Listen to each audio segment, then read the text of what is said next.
नमस्कार, मैं Vijay Kumar Poonia VKP time news से मैं हूँ दिल्ली जंतर मंतर पर। और दिल्ली जंतर मंतर पर खिलाड़ियों का जो प्रदर्शन है 28 दिन हो चुके हैं, लेकिन अभी तक कोई इंसाफ नहीं, कोई अरेस्ट नहीं। लेकिन खापों का आगमन लगातार जारी है जंतर मंतर पर, और देख सकते हैं लोगों को यहाँ पे लगातार आना जारी है, लेकिन न्याय इंसाफ मिल नहीं रहा। लेकिन कोशिश फिर भी जारी है। आज भी कृष्णा पूनिया दोबारा से यहाँ जंतर मंतर पर आई है और पहले भी आ चुकी है, और सभी विपक्षी पार्टियों के नेता यहाँ पे आ चुके हैं। और उधर दूसरी तरफ सुप्रीम कोर्ट का जो ऑर्डर था 11 तारीख का, दिल्ली सरकार के को सीएम को पावर देने का, वो भी 19 तारीख की रात को एक ऑर्डिनेंस के द्वारा बदल दिया गया। कोर्ट के फैसले को दोबारा से एलजी के हाथ में पावर आ चुके हैं। लोग यहाँ पे आए हैं, मौजूद है, देख सकते हैं यहाँ पे मौजूद है। क्यों आए सर आप? हाँ जी, आप क्यों आए थे? मैं तो ये कह रहा हूँ बस कब होगा भैया, मतलब ये बंद कब होगा? ये ऐसे चलता रहेगा क्या? अभी तो आप लोग बताओगे ना, मेहनत आप लोग कर रहे हैं उनको इंसाफ दिलाने के लिए। इंसाफ दिलाने कोई सुना ही नहीं है, कोई सुन ही नहीं रहा है। कानून में उंगली दे के बैठा है प्रधानमंत्री, तो ऐसी चीज पर थोड़ी ध्यान दे। अभी अमेरिका में कोई बुला ले उद्घाटन के लिए वहाँ भग जाएगा, दो मिनट में भग जाएगा वहाँ। तो गए हुए हैं। हाँ, यहाँ का कोई ध्यान नहीं है हिंदुस्तान का। ये तो बीजेपी का प्रधानमंत्री है, सब देश का नहीं है, इससे कोई मतलब नहीं है देश में। 4 देशों की यात्रा पे गए हुए प्रधानमंत्री हमारे। 4 दिन की 4 देशों की यात्रा पे। अब तो मौज ले रहा है भग उनकी आवाज तो सुन ही नहीं रहा ना। वो किसी की नहीं सुनेगा भाई, वो तो पदवी मिल गई, पूरा प्रशासन कंट्रोल में कर रखा है। क्यों नहीं सुन रहा, क्या कारण है? नोट कम पड़ जाता है तो 2000 का बंद कर देता है, फिर नोटों का फायदा उठा लेता है। 2000 का नोट तो बंद हो गया दोबारा। फायदा उठाया जाएगा, कर्नाटक चुनाव में सब पैसा लग चुका, अब फिर पैसा ऐसे ही बटोरेगा, बंद करेगा, पैसे का घोटाला करवाएगा, फिर चुनाव। घोटाला कर रहे हैं मोदी जी। बिल्कुल घोटाला, 24 घंटे दिमाग घोटाले पर रहता है। कहाँ से पैसा है और कहाँ बीजेपी फायदा हुआ है, और कुछ भी जनता से मतलब नहीं है इससे कुछ भी। जनता जाए कहीं भी, इसको तो अपना फायदा। तो जनता क्यों नहीं समझती इन बातों को? खूब समझ रही है। ईवीएम कब्जे में, प्रशासन कब्जे में, सब पैसा फेंकता है, मीडिया कब्जे में, मीडिया बिका हुआ। 2-4 चैनल तो मैंने तो देखा हुआ बिल्कुल ही पैसा खाए बैठे। जनता की आवाज़ कोई नहीं उठाती। एक भी चैनल आया ना कोई, आप जैसे भी आ रहे हैं जो उस पर चलते हैं यूट्यूब पे। तो काम कैसे चलेगा देश का ऐसे? ऐसे ही चलता रहेगा, कैसे चलेगा बताओ क्या करें? तो जनता कुछ करेगी कि नहीं करेगी? जनता वोट दे सकती है भैया विपक्ष को, और क्या सरकार ये इतना ही करेगी, बदल देगी सरकार को अगर मौका मिल जाए तो बदल देंगे। सारा विपक्ष तो यहाँ पे आ चुका है। सारा विपक्ष तो पहलवानों के सपोर्ट में आ तो चुका है। पहलवान जो हमारे देश के लिए झंडा का सम्मान करते हैं, देशों में मेहनत कर करके बुलाते मेडल, उनको कोई ध्यान नहीं दे रहा देश का नेता। और एक नेता को बचाने के लिए ऐसी क्या चीज़ें जैसे बचा रहे हैं, या तो बहुत प्रशासन ऐसा बहुत फंसेंगे इसमें, या तो ऐसा लग रहा है, या फिर पक्षपात कर रहा है बीजेपी का है, वो इसलिए नहीं निकाल रहा है। ब्रजभूषण के हाथ में 7 विधानसभा है। तो यही तो है, इसीलिए तो इसे पता सरकार गिरा देगा, सातों के सातों बीजेपी की है। सरकार गिरा देगा वो, इसलिए बात यही तो है ना, पक्षपात। एक अपनी सरकार बचाने के लिए इस प्रधानमंत्री शर्मदार है, तो इस्तीफा दे भाग जाए यहाँ से। ये तुम जान चार काम इतनी शर्म की बात है कि इतनी 1 महीना से बच्चे बैठे हैं, और अगर ये झूठे हैं तो इनको ही बंद करा दे। ये मना थोड़ी करे, हमें फांसी चढ़ा दे, मगर सही नहीं है। नार्को टेस्ट के लिए बोला है इन्होंने। तो नार्को टेस्ट करा ले, वो मना कर देगा। ये कह रहे हैं अगर हम गलत है ना तो हमारा नार्को टेस्ट करो और हमें फांसी भी लटका दो। हाँ, वो तो कह रहे हैं बच्चे फांसी लटकाओ में, और इधर वो भी बोल रहा है मुझे फांसी लटकाओ, फिर इनको दोनों कराओ नार्को टेस्ट। करा क्यों नहीं है? कराएगा तो सरकार तो कराएगी, हमारे बस दूध का दूध पानी का पानी होना चाहिए। बिल्कुल, दूध का दूध पानी का पानी हो ना। अगर सरकार ये कह रही है ये अच्छा है, और बच्चे कह रहे हैं हम अपनी जगह सही है, तो नार्को टेस्ट करा के बैठा हो इनको। हम थोड़ी करेंगे, पुलिस करेगी, प्रशासन करेगा।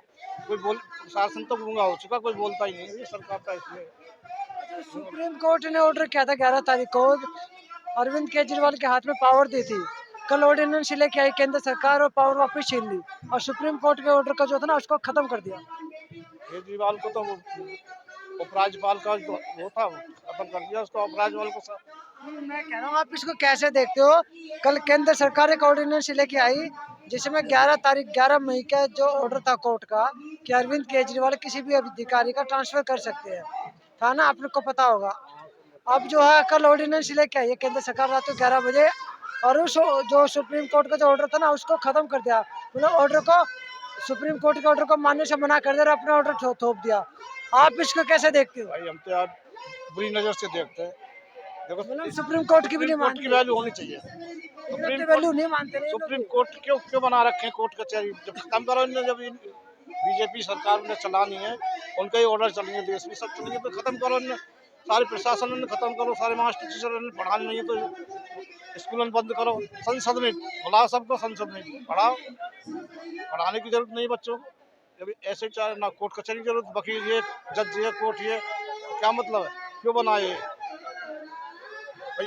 ये तो सब कुछ, सब मतलब चीज को सुप्रीम कोर्ट का ऑर्डर को नकार दिया ना केंद्र सरकार ने, बिल्कुल नकार दिया मतलब वो सुप्रीम कोर्ट को मानते नहीं, भैया। इसका मतलब यही हुआ। यही हुआ मतलब का सुप्रीम कोर्ट कुछ नहीं है, हमें सब कुछ ये तानाशाही है और कुछ नहीं है। आज की तारीख में चुनाव हो जाए तो खत्म हो जाएगा सब। ईवीएम तो इनके हाथ में खत्म अब कैसे हो ईवीएम जाएगा? में ईवीएम जनता देख लेगी। जब इतने पढ़े लिखे हैं या विपक्ष में, ये भी तो कुछ देखेंगे। ये अंधे बहरा थोड़ी है, क्या डर रहे हैं, क्या है? जब टाइम आवेगा विभाग को देख लेंगे। अब यहाँ पे 28 दिन हो गए, पहलवानों को यही नहीं सुनवाई हो रही। अब क्या कर नहीं हो रही तो भैया हम क्या कर सकते हैं? हम तो रोज आ जाए, धरना दे जाए, चले क्या जाए। रास्ता निकलना चाहिए आपके हिसाब से? हमारे हिसाब से तो विभूषण को इस्तीफा दिलाओ, बंद कराओ। कौन दिलाएगा? बात तो, सवाल तो यही है। प्रधानमंत्री दिलाएगा और कुछ दिलाएगा। प्रधानमंत्री तो विदेश में है। तो वो देश में तो आएगा, कभी तो आएगा। विदेश में रहेगा हमेशा, देश में भी तो आएगा। सर आप बताएं क्या रास्ता निकल सकता है इनका? कुछ आइडिया नहीं है। हाँ बताओ सर। और फायदा तो यही है कि जनता उखड़ेगी, किसान आएंगे। अब 21 के बाद भी कुछ होना है, जनता उखड़ेगी, रोडों पे आएगी, देश में, पूरे देश में आंदोलन चलेंगे, जब जा कुछ हो जाए। जनता को अपनी रोजी रोटी कमाने से फुर्सत भी तो नहीं है ना, वो भी तो देखना है। अब फुर्सत क्या करेगी जनता? फुर्सत तो लानी पड़ेगी इनके लिए, जनता भी तबाह है। 1200 को 1150 सिलेंडर खरीदो, हर महीना में एक सिलेंडर लगता है, पेट्रोल डलवाओ गाड़ी में, और सब कमाई इतनी है नहीं लोगों को। परेशान तो जनता भी है, तो जनता क्या करे? करीब रही है, कोशिश भी कर रही है, पर अब थोड़ी और ज्यादा हो गई है, अब घटा देंगे इसे। अब जनता मन बना लिया, घटा देंगे ये। हटा देगी। हाँ, क्यों? विश्वास है आपको? ये कर्नाटक से चुनाव पे पूरा असर पड़ेगा पूरे देश में। ये धर्म धर्म का ड्रामा करते हैं ना, ये धर्मों का ड्रामा। वो धर्म से हनुमान जी छीन लिए एमपी ने, मूर्ति बनवा रहे एमपी वाले तो हनुमान जी की। और जो हनुमान जी की मूर्ति। हनुमान जी ने जिताया कर्नाटक में, तो अपने ऐसे पे तो राम छीन लिए, जय श्री राम करते जाओ, छीन लेंगे आपके चक्कर में। राजस्थान में वहाँ चुनाव आ रहे हैं, ये धर्म पे ज्यादा वोट लेते, धर्म नहीं छीन लेंगे इनसे। यही काम चलेगा, ये विपक्ष का अवैध निकला। कांग्रेस तो वोट अभी बहुत परसेंटेज है, कहीं चले जाओ, पहले तो घोटाला करते ही भी वो। तो कहाँ से आए हो? पंजाब से। क्या कह रहे हैं इनके बारे में, पहलवानों को लेकर? फिल्माने के बारे में कह रहे हैं अभी इनको इंसाफ मिलना चाहिए। सर 28 दिन तो हो गए ना, कब मिलेगा? वो पहले हमको मालूम नहीं था, जब हमको मालूम हुआ यह काम बन गया, हम पंजाब से चल पड़े। और आप तो अच्छी बात है, मैं तो ये जानना चाह रहा हूँ 28 दिन हो गए, कोई सरकार सुन नहीं रही है। सुनेगी। पहला 13 महीने दिल्ली में बैठे रहे, जब कानून वापस करवा के ले गए हैं ना, ये तो बात है कुछ नहीं। वो तो माफी मांगेगा और कहेगा हमसे भूल होगी और इनका साथ भी मिलेगा, हम इनके साथ हैं। 15-15 रुपए में मेडल मिलते हैं, ब्रिजभूषण कह रहा है। वो अपनी धी बेटियों को लियाकर दे दे, फिर कितने जाएगा? ये भी तो नहीं की बेटियां ना। वो ये उनकी बेटियां है ना, हैं जिन्हें ये काम किए हैं। वो तो यही कहता है। वो तो उसका कहने का क्या बनता है, वो तो हम बताएंगे ना, वो तो हम बताएंगे जो जंतर मंत्र में यहाँ पक्का। हाँ, सब जनता उसका इस साल में 24 की वोट में पता साफ हो जाएगा उनका। अच्छा आप मुझे बताएं, आपको लगता है कोर्ट इनको न्याय दे देगा? देगा देगा किस तरह? कोर्ट के ऑर्डर तो कोर्ट के ऑर्डर को तो केंद्र सरकार पलट रही है। कोर्ट के ऑर्डर तो हुए थे जब हमारे महल वाली लड़की जूंदी दफनाई थी ना, वो कोर्ट के ऑर्डर तो वो भी खत्म कर दिया हमने।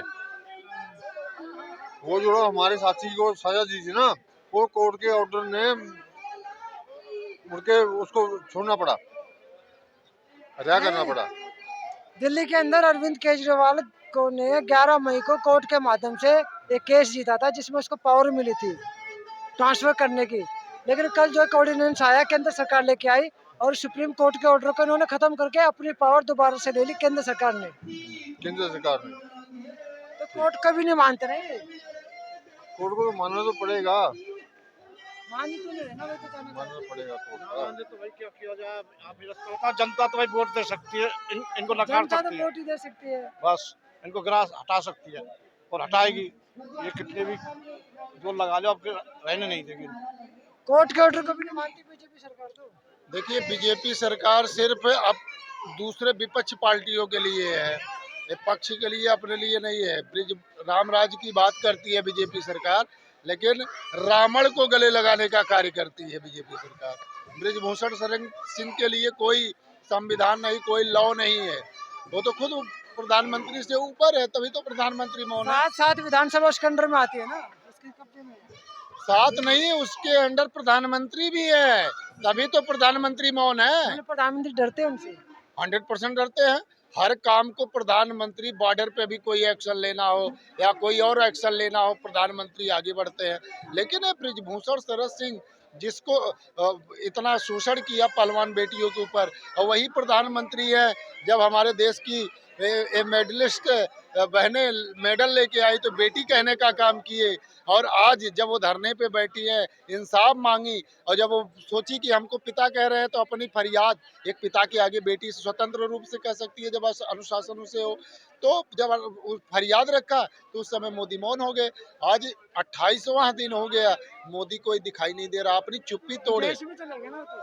और विदेश में नहीं, अगर ऐसे ही चुप्पी नहीं तोड़ेंगे तो धृतराष्ट्र की सभा में गंगा पुत्र भीष्म पितामह बैठे थे, धृतराष्ट्र की सभा में गुरु द्रोणाचार्य बैठे थे, बहुत सारे महारथी बैठे थे, उनका सर्वनाश हुआ। इसी तरह वो विदेश झोला लेके अब भागेंगे। तो मोदी जी क्या द्रोणाचार्य धृतराष्ट्र? धृतराष्ट्र हैं वो, धृतराष्ट्र, उनको कुछ दिख नहीं रहा है, वो अंधे हो चुके हैं, उनको धर्म अधर्म कुछ समझ में नहीं आ रहा है। वो सिर्फ राम राज्य में विभीषण को गले लगाया गया था, लेकिन इस राम राज्य में जो अखंड भारत की कामना में ये रावण को गले लगा रहे हैं, सिर्फ एक जाति विशेष को गले लगाने का काम कर रहे हैं, दबे कुचले को का हमेशा ये संहार करने का, दबाने का काम कर रहे हैं। जैसे मोदी बोले थे कि हम गरीबों को, पिछड़ों के नेता हैं, इनको विकास देंगे, रोजगार देंगे, हर तरह बीजेपी हर मोर्चे पे फेल नजर आई है। नहीं, ये तो कह रहे जाट लोग बैठे हैं। ब्रिजभूषण का कहना तो ये है कि जाट बैठे हैं सिर्फ ये। तो मोदी की बेटी आज जाट हो गई है। हिंदुस्तान की बेटी जब वो मेडल लेके आई तो हिंदुस्तान ने गर्व किया, हवन किया, यज्ञ किया, और जब वो लड़ रही थी ऐसा कोई धर्म नहीं था, हिंदू सिख मुसलमान ईसाई सब इन बहनों के लिए अरदास किए, दुआ किए, बाइबल पढ़े, कुरान पढ़े, इनको मेडल मिला, प्रधानमंत्री आशीर्वाद दिए कि हाँ हमारे देश की गौरवान्वित करने का काम आप सबने किया जो आज तक कभी मिला नहीं था। और आप बोल रहे हैं कि आज एक जाट बिरादरी से हिंदुस्तान की इन्हीं जाटों ने तो बीजेपी की सरकार बनाई थी हरियाणा में। बनाई थी, और अब अगर न्याय नहीं मिलेगा इन्हीं जाटों ने उखाड़ फेंकना है बीजेपी सरकार को, बीजेपी सरकार को उखाड़ के फेंक देना है। हमने भी वोट दिया था। हिंदुस्तान के सिख, हिंदू, मुसलमान, ईसाई सभी धर्म ने, ये जब बोले कि मैं एक गरीब परिवार से हूँ, इमोशनल होकर इन्होंने वोट दिया। आज जब भी चुनाव आता है बॉर्डर पे हमारे किसान के बेटे होते हैं ना फौजी, अभी मैं आज यही से आपके मीडिया के मंच, जंतर मंतर के मंच पर से ये आपको देना चाहता हूँ, आपके जो दर्शक है मीडिया में उनको भी देना चाहता हूँ। जैसे बोलते हैं ना भविष्यवाणी करना, मैं भविष्यवाणी आपको बता रहा हूँ। 2024 को नजदीक आने दीजिए, हमारे बहुत सारे जो फौजी भाई हैं उनको बॉर्डरों पे शहीद कर दिया जाएगा, और बाद में वोट लेने के लिए सर्जिकल स्ट्राइक भी करेंगे, उधर 10, 20, 50 लाख रुपया, करोड़ रुपया दे देंगे। लोग वोट दे देंगे फिर 100%, क्योंकि हमारी हिंदुस्तान की जो गरीब जनता है इमोशनल हो जाती है, उसको मीडिया में बार बार गोदी मीडिया है। अब यहाँ पे आज मैं 4 दिन से हूँ, 4 दिन से मैं देख रहा हूँ काफी मीडिया थी, लेकिन आज मैं सुबह से देख रहा हूँ यहाँ मीडिया को भी बंद कर दिया गया, उनको भी खरीद लिए है। 100% खरीद लिए हैं, उनको भी यहाँ नहीं आने दिया है। सारी जितने भी जगह थे सब मीडिया वाले भरे पड़े थे, लेकिन आज कोई मीडिया यहाँ पे नजर नहीं आ रहा है।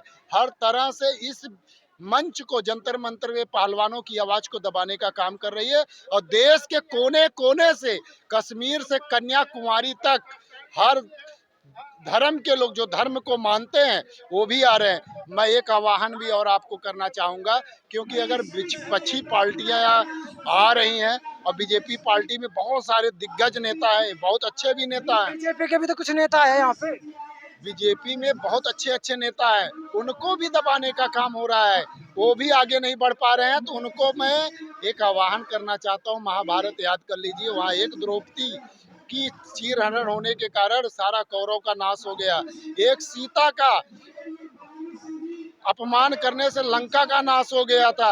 आज उसी धरती, हरियाणा, कुरुक्षेत्र हरियाणा की धरती, जो आप बता रहे हैं जाट बिरादरी का बात कर रहे हैं ना, उसी धरती से 7 सतियां बैठी हैं, हिंदुस्तान की बेटियां बैठी हैं। विध्वंस हो जाएगा, चिराग नहीं बचेगा।